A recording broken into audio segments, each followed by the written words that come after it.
Sila, Kulan. Terima kasih Tan Sri Speaker untuklah memberi peluang kepada saya untuk mengambil bahagian dalam pembahasan bajet tahun 2014. Beberapa isu yang saya ingin sentuh dalam ucapan saya. Pertama adalah tentang laporan ketua audit. Saya rasa amatlah berbeza dengan tahun yang lalu bahawa kita hanyalah mendapat ini laporan ketua audit pada sidang ketiga. Tetapi pada tahun ini kita dapat laporan ketua audit ini pada sidang kedua tahun ini. Jadi saya rasa ini memang adalah satu tambah baik. Saya amat setuju. Tetapi saya nak mengingatkan kerajaan kita bahawa kalau kita nampak ataupun ikut itu cadangan yang dibuat olehlah pemandu, sepatutlah laporan ketua audit ini patutlah ataupun perlulah dibentangkan di Parlimen 3 kali setiap tahun. Saya merujuk kepada website pemandu di mana di bawah tajuk mentransformasikan proses laporan ketua audit negara, dan I quote, kelewatan dan ketiadaan tindakan yang diambil oleh kerajaan untuk menangani kebimbangan dan sasaran yang disebut dalam laporan ketua audit menyebabkan persepsi awam semakin buruk terhadap kebolehan kerajaan untuk bertindak ke atas kes-kes rasuah dan penipuan. Memandangkan kebanyakan masalah ini berkiat rapat dengan proses laporan sedia ada, NKRA telah bercadang untuk melaksanakan 4 inisiatif baru dalam GTP 2.0 bagi memperkemas proses laporan ketua audit negara. Dan salah satu inisiatif baru adalah akses pantas kepada laporan prestasi audit ketua audit negara. Setiap tahun ketua audit negara akan membentangkan prestasi audit, tetapi jumlah kandungan maklumat dalam laporan tersebut adalah sangat besar. Inisiatif ini memerlukan laporan prestasi audit ketua audit dibentangkan 3 kali setahun, sekaligus membolehkan pemprosesan yang lebih pantas dan cekap terhadap kandungan. Tetapi sekiranya kita merujuk kepada sebuah wawancara akhbar bersama The Malay Mail Online yang bertarikh 8 hari bulan Oktober tahun ini, Ketua Audit Negara kita, Tan Sri Amrin Brong, menyatakan bahawa, dengan izin, I quote, in the same email reply and a text message, Amrin confirmed that Pemandu's recommendation for the AG report to be tabled in Parliament 3 times a year has been implemented. The AG Performance Report Series 1 and 2 have been tabled recently, and the third series of the reports together with the financial statement audits is scheduled to be tabled at the next session of the Dewan Rakyat. Maksudnya sidang inilah. He said, referring to the sitting of the lower house of Parliament next month. Dua isu yang timbul di sini. Pertama, kalau kita ikut cadangan pemandu, sepatutlah laporan ini dibentangkan pada setiap sesi Parlimen, dan bukanlah bahawa Ketua Audit Negara ini membentangkan 2 laporan dalam satu sidang. Ini pertama. Dan isu kedua di sini adalah, walaupun dalam wawancara denganlah The Malay Mail Online yang pada bertarikh 8 hari bulan Oktober itu, beliau cakap bahawa laporan siri ketiga akanlah dibentangkan di sidang Parlimen ini. Tetapi sampai hari ini kita tak terima laporan tersebut lagi. Datuk Tan Sri Speaker, ahli Parlimen kita kali ini hanyalah diberilah 6 hari untuklah membahas bajet tahun depan, dan hari ini adalah hari ketiga. Tetapi sampai sekarang kita masih tak terima itu laporan series ketiga yang disebut oleh Ketua Audit Negara kita. Jadi saya nak tanya, kalau ini cadangan yang dibuat olehlah pemandu juga tidak dapatlah diikuti olehlah agensi kerajaan kita, buat apa kita setiap tahun memberilah begitu besar punya peruntukan kepada pemandu? Bukan itu sahaja, Tan Sri Speaker, seperti yang saya sebut tadi, pemandu memberilah 4 cadangan inisiatif kepada Ketua Audit Negara. Selain daripada inisiatif untuklah ataupun cadangan untuklah membentangkan laporan audit 3 kali setahun, inisiatif yang lain termasuk mewujudkan jawatan kuasa tindakan mengenai laporan Ketua Audit Negara, Dan ketiga, menubuhkan papan kemuka Ketua Audit Negara secara dalam talian, dan terakhirnya menubuhkan penyiasatan Putrajaya. Dan inisiatif ini akanlah menyelesaikan kes-kes tertunggak yang dibangkitkan dalam laporan Ketua Audit yang lalu, dan penyiasatan ini akan dipengerusikan oleh Perdana Menteri dan kementerian berkaitan yang lain untuk menyelesaikan kes-kes lama dan akan ditutup selepas semua tunggakan diselesaikan. Dan saya merujuk kepada wawancara Ketua Audit Negara kita denganlah The Malay Mail Online. Beliau sebut bahawa the revelations of the mismanagement of taxpayers' funds and poor performance by the civil servants did not yet require a session of the Putrajaya Inquisition to convene, said AG Tan Sri Amrin Wong. Amrin was referring to one of the 4 proposals by the government efficiency unit Pemandu in its government performance program, which would see the Prime Minister chairing the so-called Putrajaya Inquisition to clear all cases found in previous AG's report. The last recommendation pertaining to Putrajaya Inquisition will only be conducted as and when the need arises, Amrin said in an email response to the Malay Mail Online yesterday. Tan Sri Speaker, kita setiap tahun nampak masalah yang sama disebut dalam laporan Ketua Audit Negara kita. Dan ini adalah cadangan daripada pemandu supaya kita bolehlah mewujudkan satu pensiasatan Putrajaya. Tetapi saya rasa amat hairan kerana Ketua Audit Negara kita rasanya tak perlulah untuk kita lah menubuhkan penyiasatan Putrajaya ini. Kalau sebegini, saya nak tanya apa itu cadangan daripada Ketua Audit Negara untuk memastikan bahawa isu yang sama tidak akan diulangi pada tahun yang depan.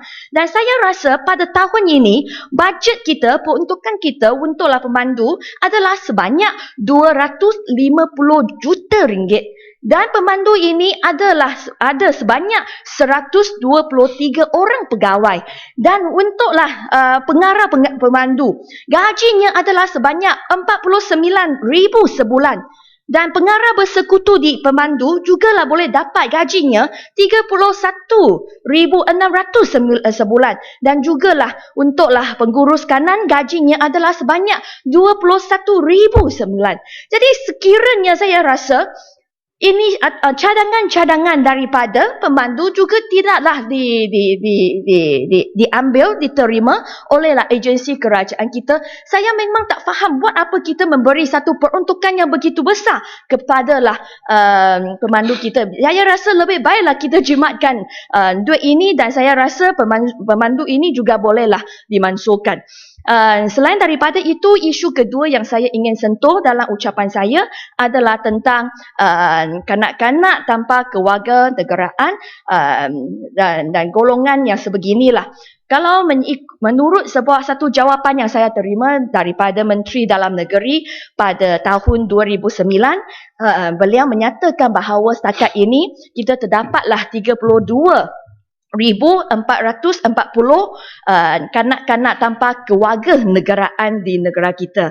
Dan jugalah dalam satu sebuah jawapan kepada Yang Berhormat Segambut, beliau menyatakan pada tahun ini, beliau menyatakan bahawa pemegang kad pengenalan merah adalah sebanyak 295,601 orang. Saya rasa jumlah ini adalah cukup besar. Tetapi amat hairannya apabila saya bentangkan soalan yang sama pada sidang parlimen yang lalu, saya tanya berapa banyak apa itu jumlah kanak-kanak tanpa kewarganegaraan di Malaysia. Secara tiba-tibanya Menteri Dalam Negeri kita memanglah sudah tukar orang, tetapi sekarang beliau cakap bahawa beliau ataupun jabatan beliau tidak ada statistik tentanglah jumlah kanak-kanak yang tak ada ini kewarganegaraan. Datuk Speaker, saya inginlah merujuk kepada artikel 7 Konvensyen Hak Kanak-Kanak. Saya baca dengan izin dalam bahasa Inggeris. The child shall be registered immediately after birth and shall have the right from the birth to a name, the right to acquire a nationality, and as far as possible, the right to know and be cared for by his or her parents. Kedua, state parties shall ensure the implementation of these rights in accordance with their national law and their obligations under the relevant international instrument in this field, in particular where the child would otherwise be stateless. Saya rasa negara kita telahlah menerima dan menandatangani Konvensyen Hak Anak-anak ini, kanak-kanak ini pada 17 hari bulan Februari tahun 1995. Tetapi kita memanglah adalah reservation dengan izin terhadap artikel ke-7 ini. Saya rasa memanglah kalau kata bahawa kerajaan kita setakat ini tidak bersedia untuklah memberilah kewarganegaraan kepada kesemua mereka yang lahir di negara kita, tetapi saya rasa ataslah prinsip kemanusiaan, saya memanglah inginlah menyeru menteri kita supayalah janganlah biar kanak-kanak ini menjadi golongan yang tanpa kewarganegaraan, kerana ini akanlah membawa begitu banyak kesulitan kepada kehidupan mereka. Saya nak beri beberapa contoh. Ada satu orang di kawasan saya. Beliau sekarang sebenarnya sudah lebih kuranglah umur dia 30 tahun. Ibu dia adalah seorang India, kaum India. Tetapi ibu dia apabila beliau berhamil, beliau sangat muda saja, hanyalah 17 tahun. Beliau tiada kemampuan untuklah menjaga anak dia. Jadi dia hantar anak ini kepada sebuah keluarga orang Cina. Dan oleh sebab ibu yang apabila dia melahir baby ini, beliau sangat muda. Jadi beliau tak tahu ataupun tak ada pengetahuan lah untuk pergilah ke Jabatan Pendaftaran Negara untuk dapat itu surat kelahiran untuk anak dia. Dan sampai hari ini anak ini sudah melebihi umur 30 tahun. Tak ada apa-apa, tak ada surat kelahiran, tak ada kad pengenara merah, tak ada apa tanpa itu kewarganegaraan. Biar kita bayangkanlah bagaimana beliau ada satu boleh nak pergi ke sekolah ataupun nak cari satu pekerjaan yang ada satu itu gaji yang lumayan, dan bagaimana beliau nak kahwin dengan kekasih dia, bagaimana beliau nak beri rumah atau beri kereta di negara ini supaya bolehlah membentuk keluarga dia sendiri. Begitu banyak kesulitan yang akan dihadapi oleh beliau. Dan sekarang JPN cakap, kalau you nak buat ini dan dapat ini kewarganegaraan, mestilah pergi cari ibu yang melahirkan anda. Tetapi apabila beliau balik ke kampung dia, dia tanya-tanya, orang kampung cakap, gadis India ini telahlah membunuh diri. Jadi bagaimana? Apa yang tak boleh ke kita membantu beliau merasa simpati terhadap pengalaman beliau dan juga membantu beliau untuklah mendapat kewarganegaraan? Saya rasa ini bukan satu permintaan yang begitu yang terlampau. Bukan itu sahaja. Saya temui kanak-kanak yang umur 15 tahun, 18 tahun. Mereka yang ada yang boleh berpeluang untuk pergi ke sekolah. Tetapi yang ada juga selepaslah PMR, pihak sekolah cakap kerana anda bukanlah warga negara, jadi yuran untuk PMR atau yuran SPA ini amat mahal, mereka tak mampu. Mungkinlah keluarga mereka boleh mampu, tetapi oleh sebab mereka bukanlah warga negara Malaysia, mereka tak boleh dapat itu PTPTM atau beasiswa untuk pergi ke universiti ataupun college. Jadi maksudnya masa depan mereka adalah terancam. Mereka tak ada satu masa depan yang cerah dan cemerlang. Jadi saya rasa ataslah prinsip kemanusiaan, kita perlulah memahami kesulitan yang dihadapi oleh mereka. Dan saya rasa kebanyakan masa bukan mereka yang tiada kewarga negara ini yang berdosa ataupun buat apa-apa salah, tetapi kesilapan sebenarnya kebanyakan dilakukan oleh ibu bapa mereka. Banyak ibu bapa ayah adalah seorang warga Malaysia. Tetapi apabila mereka melahir anak itu, mereka tidak mendaftarkan perkahwinan mereka denganlah orang warga asing di JPN negara kita. Dan oleh sebab itu, anak dia tak dapat itu kewarganegaraan Malaysia. Jadi saya rasa hakikatnya adalah kanak-kanak ini mereka tidak berdosa.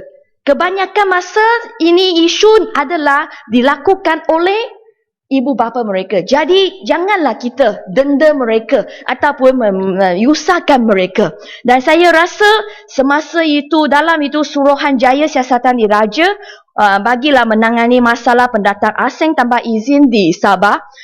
Kita nampak begitu banyak kes di mana warga asing ataupun parti ini pergi ke Sabah dan secara tiba-tiba mereka boleh dapat IC. Jadi kenapa mereka ini yang memanglah salah satu ibu bapa mereka adalah warga Malaysia tetapi mereka dinafikan hak untuk dapat kewarganegaraan. Bukan itu sahaja. Saya kebelakangan ini saya juga menemui kes-kes di mana bahawa warga asing datang ke Malaysia bukan sahaja mereka dapat kewarganegaraan tetapi juga mereka dapat status Bumi Putra. Adakah ini adil? Nenek moyang saya sudah datang ke Malaysia dan saya dilahir di sini, ibu bapa saya dilahir di negara ini, tetapi kami tidak dapat itu status Bumi Putra. Tetapi secara tiba-tiba warga asing yang datang dari negara yang lain, mereka bukan dilahir di Malaysia, tetapi bukan sahaja mereka dapat ini kewarganegaraan Malaysia, tetapi juga status Bumi Putra. Jadi saya rasa walaupun menteri kita selalu cakap kewarganegaraan ini bukanlah satu hak tetapi tetapi anugerah. Tetapi saya nak menyerulah supaya ataslah prinsip kemanusiaan ini, biarlah kita membantulah golongan kanak-kanak tanpa kewarganegaraan ini. Dan isu ketiga yang saya ingin sentuh adalah tentang isu wanita. Menurutlah laporan Bank Dunia, setakatlah tahun 2010, kita lebih kuranglah adalah 1 juta warga Malaysia yang tengahlah kerja di luar negeri dan 1/3 daripada golongan ini adalah berkemahiran tinggi ataupun berpendidikan tinggi. Saya rasa kerajaan kita sudahlah faham ini adalah satu kerugian yang sungguh besar.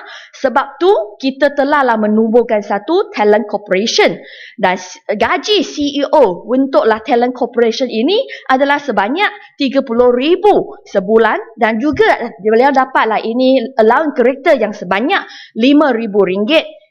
Jadi pada akhirnya gaji tahunannya adalah lebih kurang RM420,000. Dan setakatlah Ogos tahun dahulu, saya rasa ini orang pakar yang balik ke Malaysia untuklah bekerja dan berkhidmat di Malaysia adalah sebanyak lebih kurang 1,313 orang. Saya rasa usaha untuk kita menubuhkan talent corporation ini menunjukkan bahawa kerajaan kita memanglah mengambil berat tentanglah isu brain drain ini. Tetapi saya nak sebut di sini, sebenarnya kita ada satu golongan ataupun tenaga kerja yang sedia ada di negara kita. Tetapi kerajaan kita tak berapa mengambil berat ataupun tidak sedar tentanglah isu ini. Saya nak merujuk kepada laporan Bank Dunia juga. Setakat tahun 2010, lebih kuranglah 9 juta wanita Malaysia ataupun 67% wanita Malaysia adalah berumur di antara 18 tahun sampailah 55 tahun. Tetapi antara golongan ini hanyalah 46% yang sedang bekerja. Tetapi kalau kita berbanding denganlah negara di Asia Tenggara, kita jauh di belakang. Tenaga kerja wanita di Filipino adalah sebanyak 52%. Indonesia juga ada 52%. Singapura ada 60%. Brunei ada 61%. Ya, Kulai. Thailand. Gulung. Ya. Ya. Thailand juga ada 70%. Myanmar 71%, Vietnam 72%. Tetapi negara kita sejarah tahun 10 tahun dahulu kita tinggal di sana 46% sahaja. Dan kalaulah 46% ini tenaga kerja wanita yang sebanyak 46% ini bolehlah ditingkatkan ke tahap kita cakap sama dengan Indonesia lah, iaitu 52%. Ini bermaksud bahawa di dalam bidang pekerjaan kita akanlah menambah 576,000 orang wanita yang sedanglah bekerja di negara kita. Dan sekiranya kita bolehlah meningkatkan lagi kadar tenaga kerja wanita kita ke sepertilah apa yang telah tercapai oleh Singapura, iaitu 60%. Jadi maksudnya sekarang kita bolehlah menambah lagi 1.4 juta orang yang bekerja di negara kita. Dan sekiranya saya dah dan sekiranya kita jadi oleh sebablah selama-lama ini ataupun pada 10 tahun yang lalu ini kadar kita adalah kurang daripada 50%. Jadi kita kehilanganlah satu tenaga kerja yang sebanyak 0.5 juta sampailah 2 juta orang. Jadi saya rasa ini adalah satu isu yang begitu serius. Dan jadi saya harap bahawa kerajaan kita bolehlah mengambil berat tentang isu ini dan jugalah letaklah lebih banyak usaha untuklah menambah baik keadaan ini. Sekian sahaja. Terima kasih Datuk Speaker. Ya, sila Tuaran. Ya.